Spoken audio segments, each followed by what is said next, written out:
Қайырлы күн. Бүгін сіздермен бірге қуырылған тұшпара дайындайтын боламыз. Жасалуы өте қарапайым, бірақ дәмді болып шығады. Жасап көріңіздер. Ең алдымен ұнымызға тұзымызды, қантымызды, сұйық майымызды, шәйнектен қайнап тұрған ыстық суымызды қосып, жақсылап қамыр илеп аламыз. Қамырымызды иінін қандырып илеп алғаннан кейін жарты сағатқа тынықтырып қойып қоямыз, бетін жауып. Жарты сағаттан кейін алып қамырымызды жайып, мантының қамырын кескендегі сияқты, бірақ одан жіңішкелеу етіп, осылай төртбұрышты етіп кесіп шығасыздар. Начинкасын қалауларыңыз бойынша дайындасаңыз болады. Мен картошка алдым. Осылай төртбұрышты етіп, жиектерін жақсылап бекітесіздер. Сосын екі ұшын қосасыз, болды.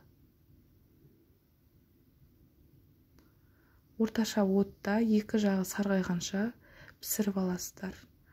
Өте дәмді болып шығады, жасап көріңіздер. Каналға жазылуды ұмытпаңыз.